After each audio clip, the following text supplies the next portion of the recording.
The lesson of consistency is probably the thing I took from them the most. And it's consistent when it's easy. You're consistent when it's hard. You're consistent when you're emotional. You're consistent, and you show up and do the work. That's probably as far as business stuff, that's the most influential.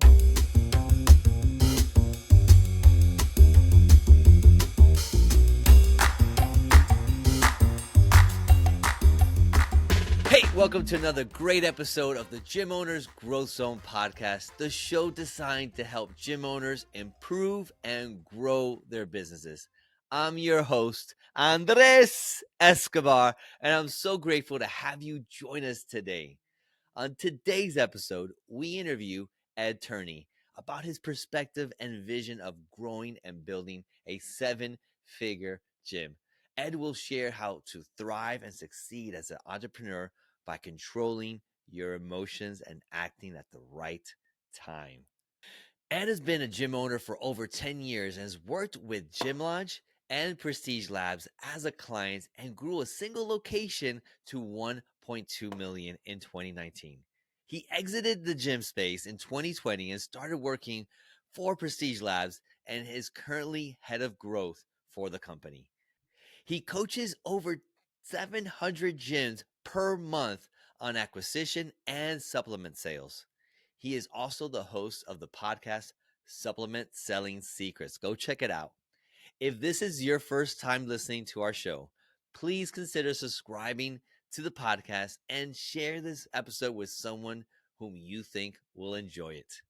As we dive into the episode, listen to how Ed became top seller. Hey everybody, welcome to the show. Thanks again for coming here. We have Ed Turney. Thank you so much for being here with us. Ed, it's so great to have you. I really appreciate you taking the time to be able to share with us and the audience your journey as a gym owner and where you're at right now. And welcome. Thanks, man. Glad to be here. Appreciate it. Yeah, dude. Dude, we met like not too long ago, so this is great that we're able to get this content done for not just me and just us talking, because our conversations that we have can, if we don't share them, it doesn't do anybody any good. You know, it's only good for ourselves. So tell us a little bit about your story and how you came about to be at GymCon, you know, and Prestige Labs. That's a pretty cool thing. You were the MC, by the way. That was, congratulations. You ever did that before? No, not MC an event that big, but I did like theater my entire life. So like I'm comfortable being on stage. Everyone's like, you seem so comfortable. I'm like, I just grew up doing it. So like between doing theater, doing martial arts as a kid, like performing martial arts at like tournaments, like it's just part of my DNA. So like I feel more at home, I think, on stage than not. Yeah. So I'm a little guys, that was 700 gym owners in the audience. That was amazing, by the way.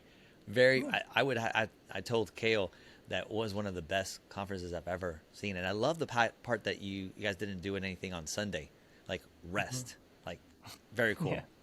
Best part. Yeah. Rest and relax. Yeah. Thank you for that. We it was our first time doing it, and we definitely, the team put a lot of effort into it, and we've been getting a lot of good feedback. So it feels good. Now the goal is just to double for next year. So we're definitely doing it again. Wow. Amazing. As far as the background, I was a gym owner for 10 years. I had multiple fitness kickboxing gyms, some with franchises, some independently owned. I always did okay, and then I kind of like thought I was really good. And then I met this guy, Alex Hormozi, and I met all of his clients, and I was like, oh, I'm not good at all at business. So I stopped talking about business, and then I actually became a Gym Launch client first. Gotcha. And with the Gym Launch program. So he was after you as a client. He was coming after you to become a client of his. He wasn't coming after me. I just saw everyone around me making more money, and I was like, "What are you guys doing?" Actually, one of my best friends like started his fitness, kickboxing program like shortly after mine, and like tripled in like months. And I was like, Wow. "Let me find out what this guy's doing." So I signed up for Gym Launch. I was probably the easiest sale of all time. I got in the call. I go, "I know what it costs. You can skip the PowerPoint. Here's my credit card." I was like, "I need to get my ads live because my friend is making more money than me, and I can't breathe." Dude, I think the competitive spirit in every gym enthusiast, every gym, any business owner, period, I think it comes out. And I think if you're able to inspire that in your possible customer, I think it's a done deal. Awesome. Yeah, for sure. So signed up. We went from doing about $400,000 a year at the main gym to 1.2 million in the first year with Gym Launch, and I was like, "This is way better." One gym? One location. We did 1.2 Man, million. congrats, dude. Uh, Wow. Thanks. It's really the system. It's not Yeah. like I didn't do anything special. I just executed the plan. And then I asked Alex, like, what should I do next? He goes, you should sell the gym because when you hit that peak, he goes, selling is probably the right thing to do.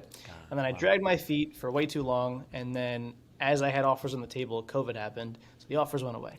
And so we sold for way less than we were planning on doing. But then once I sold and I was out and didn't have any business anymore, Alex gave me a call and said, hey, we need someone to head up Prestige Labs. You sold the most supplements of all our affiliates. Do you want to just come and teach everybody how to sell subs the way you did? And I said, that sounds like a lot of fun. And then that was 2.5 years ago. So now I do that every single day. I help gym owners sell products. Tell us about Prestige Labs a little bit, and then we'll Yeah. jump into your story because I think that's a pretty cool product. So Prestige Labs was built out of a frustration that Alex and Layla had that there was no supplement company that, one, was built for the gym owner, and two, had really high quality products that the end user would love. So short version, most companies, it's like you buy stuff and you resell it in the gym, which is like tying up cash, run out of flavors. It becomes a hassle to try to like everyone gets chocolate, no one gets banana cream, and you just like have 11 banana creams left, and like that's frustrating. And there's also no way to have like consistent revenue. It'd be like you sell it once and then they go on Amazon, they find a better price, and then they like hate you. So there's no like price protecting for affiliates, gym owners. So basically, he came up with the model of all drop shipping. We teach you how to sell. You make the highest margins of any other company, and that client that you sign up is connected to you forever, and they can only get the best price through you as the gym owner. So for example, we sell at a retail price on our public facing, like our Shopify like retail stores, at a higher price than the gym owners can sell at. So this way, if you are associated with one of our sponsored gyms, Julie gets the best price on her pre-workout. And so the gym owner feels good about it. They feel protected. Plus, they can monetize it and cover the acquisition costs for new clients. I love it. I love it. And I mean, that's just it's a great model. And so the gym owner doesn't have to really store the product at his location, right? Yeah, exactly. Come on, man. It's the best. That's the best. awesome. So cool, right? And everyone's used to, shipping, getting things at home. So it's very convenient. Boom. Mm-hmm. Hey, if you need something, I remember Alex talking about, hey, by the way, we're sold out of this, but go ahead down the store, down the road. You can get it right now so you can get going. But then, then we continue on that. So this is great. I love that concept of drop shipping, basically, your product. That's awesome, dude. Makes life a lot easier. Much easier. Very cool. Yeah. Dude, so let's just go right into it because, you have been through the journey. I mean, you talked about COVID and having, you had a couple bunch of buyers and then all of a sudden, boom, disappeared. And then you have to figure out what to do next. So just like gym ownership or business ownership, life is a roller coaster. And we know this. It goes up and down, left and right. And if we don't have anything to hold on to or anything to guide us, we're going to get off the rails and it's going to be a loss. So how do you, in your world, make sure that you stay on track to be able to accomplish the goals that you set forth for yourself? Yeah, so I do my best not to overjudge my actions because I'm often wrong. So I mess up a lot, right? Like in that whole 2020 era, I made tons of mistakes. Like if I can go back and do things better, I totally would have. I probably acted a little bit too much out of scarcity, which is like against my natural DNA, but like the pressure when applied, I was like, I cracked a little bit. I think it's just about not judging. So like if you let data and logic drive your decisions, you'll probably be better off as an entrepreneur. So the worst mistakes I've ever made are the emotional ones. Fear, scarcity, I'm angry at somebody, I feel rejected, I feel insecure about something because someone said I was mean, whatever, right? Like something like that happens and then I react emotionally and then I make a poor decision from like a place of ego or something like that. Those are the worst decisions I've made. So as far as like staying focused and getting things done, like in a good way, it's really just not reacting in the moment. It's like, okay, this is the problem. Let me get all the data. Like show me all of the data. Like, for example, if like clients are mad about something, like because you cancel class times, as opposed to like reacting and being like, oh my God, we're going to lose all the clients. It's like, that's emotional. It's like, show me the data. How many people actually need that class time? Are there other classes that they currently come to? Did churn actually spike or are they actually staying? Right? Because like people can complain, but they still pay for the service. it's not that big of a deal. Right. So it's like actually looking at the data, I would say, is the best way to really accomplish the goal and not, get off track. But every time I'm emotionally reactive, like I don't do well, personally.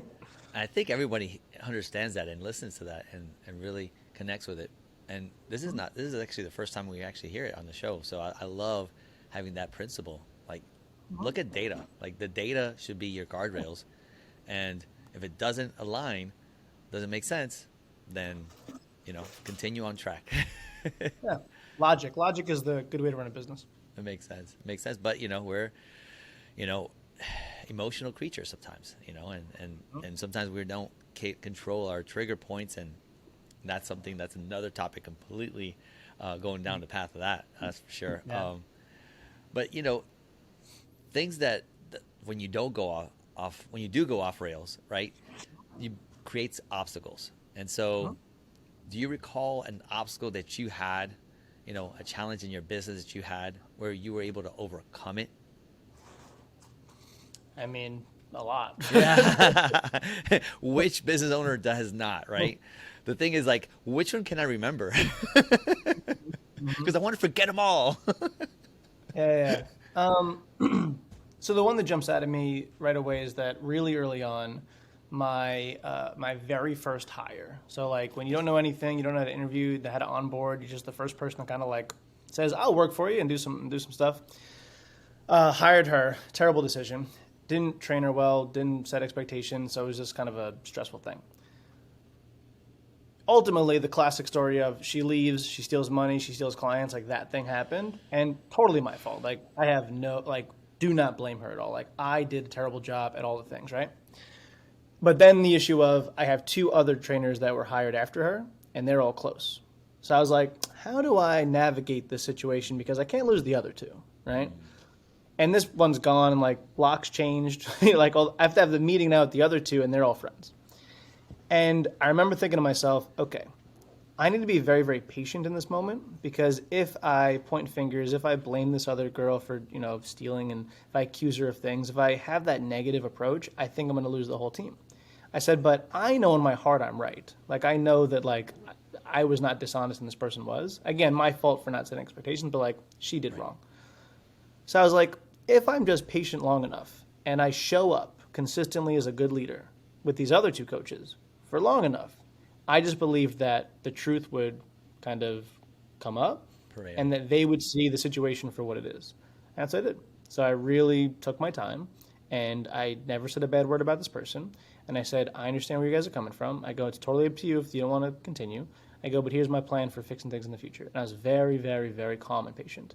And about 45 days later, those two coaches came to me. They were like, hey, so we kind of got to the bottom of things and just wanted to say thanks for, keeping it positive. And I was like, awesome. And then we kept growing. That was like early days. And I think if I didn't navigate it that way, I wouldn't have had a gym, No doubt, dude. I mean, it seems like the theme of this episode of this interview is like emotions. Like, man, listen, I actually heard it before. It says, emotions are a great slave, but a horrible master. And, Yeah. if you can actually manage your emotions and make them use for good than for bad, then it's going to be powerful. And I think the same thing for technology, right? And if you actually use technology, it doesn't tell you what to do, and you actually tell it and manage it correctly. Same thing. Totally. And you become the power. It's just more power. Your trigger points and all that stuff. So that's good. Good stuff, dude. So, are there any particular stories you've had of people that have influenced you in a positive way? The story about people in your life that in my life, if I don't have mentors to help me and guide me, some people say lion not sheep. I don't know if you've ever seen that, or but sometimes we are sheep. Like we need to be helped out and guided and told and protected sometimes. So is there anybody in your life that can stick out in your head where, man, this person through this time in my life, I needed them? Who would that be? I mean, there's a countless number of people. I mean, if we're speaking about gym stuff, I mean, meeting Alex and Layla Hormozi was the pivotal moment of my business career, like by short, like not even close, right? When did you meet him? 2019. Oh, cool. I met them 2019 as well. Really? Yeah. Yeah. And then San Diego. Yeah. Yeah. So really just they are the embodiment of just like living what you lead Yeah. and just being like the core tenets inside their business, the core tenets inside their life. And like that congruency, I never really saw it that profoundly in like a business mastermind or mentorship, whatever, until I met them. I saw people that did really well and like they said certain things on stage and then they were different off stage. Ooh. You know, like these are Hypocrisy. Huge. yeah, yeah, Oh, yeah, yeah. And they were the first people that I really met that I was like, oh, they're going to be crazy successful because they were so consistent. And so I think the lesson of consistency is probably the thing I took from them the most. And it's consistent when it's easy, you're consistent when it's hard, you're consistent when you're emotional, you're consistent, and you show up and do the work. That's probably as far as business stuff, that's the most influential. that's awesome. That's awesome. Go is a beautiful word to hear when you're scoring on the soccer field. This last World Cup was won by Argentina because of one important player. Yeah, you got it. It was the goalie. He secured the win for the team, and in the same way, ReviewBiz platform will catch negative reviews before they go online. In addition, it helps you score and promote fresh new reviews so you can crush the competition. So don't let those big box gyms take your clients. ReviewBiz will help you build your online presence and turn your own members into your best sales reps. Get your first 5 reviews for only $1. All you got to do is go to reviewbiz.io/try to get started. I don't know them as close as you do, but definitely it's good to see. I've heard of people, and I'm not going to mention who, but they're on stage one way, and then off stage they're treating people like crap. You know what I'm saying? It's like, no. Where's the door? Where's the exit? How do I get out of here? Nobody wants to be a part of that, man. That's awesome that you're able to find and connect with them, and they're able to influence you in that way. That's great. Yeah. So, in the fitness industry, there's things that need to be improved, and you know, you as a gym owner and being in front of a lot of gym owners, you're in it. What is something that you see that needs to be dealt with? Is the biggest issue? Like, we can't have any more of this. If we are to survive and thrive, what needs to change? Tell us. Yeah, so it's a question I probably get the most often. And from my perspective, gym owners are just running the wrong business. So they believe they are in the fitness game when they are actually in the coaching game. And so if you sell fitness, you will not survive, especially if we got a heavy recession coming, which maybe we're already in it, who knows. But fitness is a commodity, right? So if you have a boutique gym, I'm speaking more to like the boutique gym owners, which is more where I live. Health clubs is similar, but like the boutique, like your CrossFit, your kickboxing gym, your boot camp, your functional strength training, something like that $150 to $200 a month program. If the only value prop you have is your workouts, you're not going to make it because all the data is very clear. People will go to another place that is cheaper if they're just comparing apples to apples. But if you are a transformation center, if you are a coaching company, if it's fitness, nutrition, and accountability, and the accountability is the heavily weighted part of this, right? Yes. Then you're in a category of one. And if you're in a category of one and you sell results, not workouts, you can make it through anything. But that is a mental shift that I had to make when I had my gym. I remember sitting with my team being like, hey guys, as of today, we're no longer a gym. And they were like, huh? I was like, we are now a coaching company. Let me explain. Because if we didn't make that shift, we wouldn't have asked the right questions. We wouldn't have focused on the right things. We wouldn't have known the direction to go. So fitness is a commodity. You get free workouts online, right? But the accountability and coaching and the human connection is the thing that people actually want to pay for. I love it. I got to tell you a story because I don't even know, was it 2021? Yeah. So I saw somebody on social media and they're doing ice baths, and I reached out. They're doing a coaching. They're in Canada. I'm in Florida. We reached out. We did a call. He sold me. I'm like, yes, I want this. I'm like, but I paid for it. But and it was, I told him, hey, listen, I feel stuck. And everybody feels stuck at some point in time. But he helped me with habit tracking and getting things, mindset, all these things, belief system, all this stuff, dude. So good. More powerful than signing up for a gym membership. But he did coach me and train me, and as well from far away. Like, it could be done. So this is exactly what you're talking about. I see that progression in this industry. We are moving forward. There's people that still behind, but that's okay. Listen, there's a need for everybody. So hopefully we'll evolve and transform into something better. So love this. So what is something that is inhibited growth in your life that you think, or that if you didn't have that affect you, you would be much further away? And a lot of people tell us, like, well, no, I want to go through all my challenges. I hear you. I understand those challenges are important. But what is something that you can say, you know what, if I could have just done this sooner, boom, we would have been here better, faster. Yeah. So what's great about entrepreneurship is that when your business is plateaued, it means you're plateaued as a human being. There's something that you are stuck at if your business is stuck. So it's a wonderful metric to be like, we're at the same revenue level for the last 6 months. That means you are personally at the same level for the last 6 months. Wow. Right? Listen up, guys. This is going to be deep. I feel it. This is good. I love it. I'm feeling good about this. And so I'll take a framework directly from Alex because it's where I learned from him. There's only 3 things that humans really can grow in, right? There's skills, there's character traits, and there's beliefs. Those are kind of the 3 buckets, right? So if your business is stuck, you got to ask yourself, is there a skill that I do not know how to do that I have to improve on? Maybe you just suck at sales, right? And your business has been stuck at $15,000 a month on word of mouth and organic marketing, referrals, and all that stuff. But the only people you can sell are the hot leads that came in because their best friend lost 40 pounds.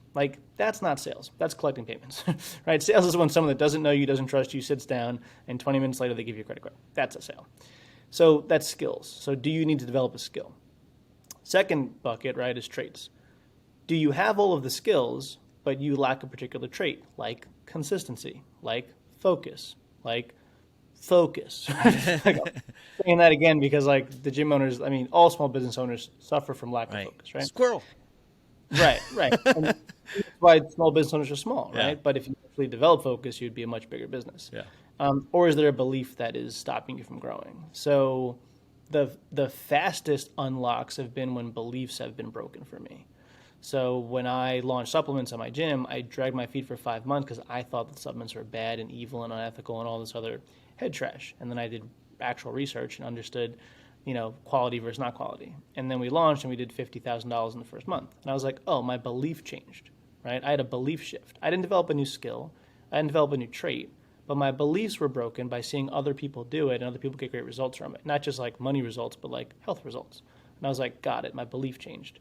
So either skills, traits, or beliefs have to be added or changed to get past the plateau. So that's kind of how I look at things. I love it. Because we hear a lot about mindset. I think it was Alex. I'm not sure. Someone I heard. It's in order to change a mind that's set, you need to have a new belief that will help you change your mindset. So that's so good. Solid gold nuggets. Just don't waste them, guys. This is really good. Now we're going to go to the wrapping it up, Rand. Fast 5. I know time is of essence, so let me go through this real quick. And actually, I might skip one because we have already, you're an influential person. You already told us. That's good. What's one thing you wish you had known when you began your business? There's a lot. What's the most important? Probably that, how do I put this? It's not a family, it's a team. Meaning we get really, really emotional with those first 20, 30, 40, 50 people, whether it's clients, team members, employees, whatever. And I did not let people go soon enough, clients and employees, because I thought that my ego held me back from letting them go because I thought oh my God, they'll never do better than me. I need to protect everybody. I need to, right? They're my family. I got to hold on to everybody. And it's well, that's not true. And that might sound harsh for people right out there because I would have been this guy's an idiot too if I heard this 10 years ago. but understanding that it is a team model, and like I am the head coach, they're the team members, and when you cut a team member or they transfer to another team, that might be a better opportunity for them. And so to not be so like, I don't know, emotional and ego driven about those decisions, to be like just understand like this is not. Here's my one line I always say: a gym's not a hospital. No one's gonna die if you close it or leave it or change things or like right or if they can't go anymore. Like no one's dying. So I think that kind of logical approach as opposed to a very like sensitive approach. Yeah, that's good. That's good because I don't know. There's a book called The Slight Edge, and it's like if you eat one burger, you're not gonna gain 50 pounds. Mm-hmm. But if you did, you wouldn't eat that one burger. Mm-hmm. If you smoke one cigarette, you're not gonna get lung cancer. But smoke a whole bunch of them, you might. Yeah. So if one was going to determine it, like not going to gym one day, not going, it's not going to, no one's going to die. Mm-hmm. No one's going to die. Mm-hmm. It's not that important. I love it. The book, podcast, blog, some media you've recently consumed that has positively impacted you that you can think of recently. The two shows on YouTube that probably were the foundational like business mindset like personality drivers of mine was Ask Gary Vee show. Those Yeah. first 200 episodes, Yeah. like the old school, very tactical, like Sure. that was amazing. And then Impact Theory, the first 100 episodes of that, I would say was very like sculpting of how I viewed like fixed mindset versus abundance, things like that. Those are like the classic ones. That's good. Recently, Well, you have some good content. Like let's make sure we put that in the show notes. Those two, and then put Ed's stuff. Ed's Instagram's great stuff, man. It's Thanks, man. I love it. This is another one real quick. It's online presence, and what do you think about that online presence in your world and how it looks upon to reality? in terms of like what people do wrong, or how do you leverage it? What do you mean? Either or. Like, what's your perception of online presence? How it reflects reality and things in that nature. Like, Oh, I mean, most people are full of crap, right? Just because they're remarkably insecure. Yeah. I think the only people that win online, in light, whatever, are people that are just super, super honest with themselves.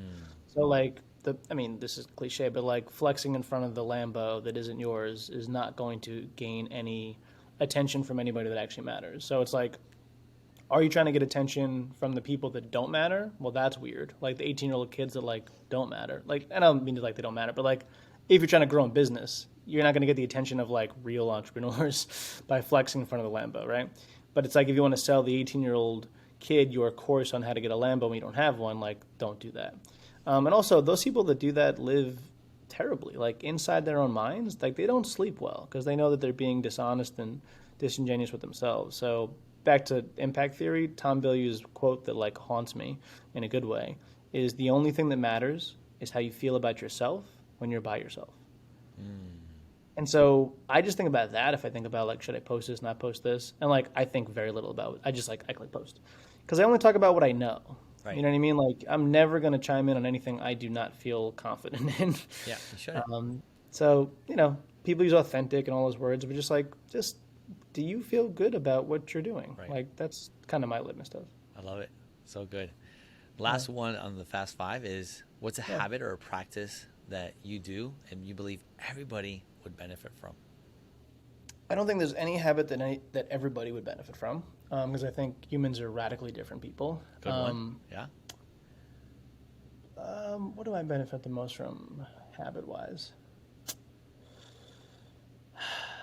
I learned this from my best friend's oldest son. He's 3.5 now. And when he was like 2-ish, my buddy goes, I learned something from my son today. And I was like, tell me.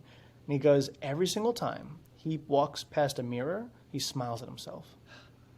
And I was like, that's cool. And he goes, there's something about that. He goes, I look in the mirror and I'm like, oh man, I'm getting old, He goes, but my 3-year-old like looks at himself and gets so excited and smiles. And I was like, and I have adopted that. I'll even like be in a bathroom in like an airport. And I'll smile, like wink at myself. I don't know, just like a nice reminder of like, you're doing good, buddy. It's like a self-affirmation thing, I guess. So I know that's super silly, but it's the first thing that came to mind. That's awesome, dude. I love it. I think if no one's doing that, I think they're gonna probably start doing it a little bit, Yeah, more. yeah, Not why not? not to take it on, but that'd be great. Mhm. And I'd like to wrap up with this single question, and it's, Mhm. if you could go back and speak to 12-year-old Ed, what Mm. piece of advice would you give him?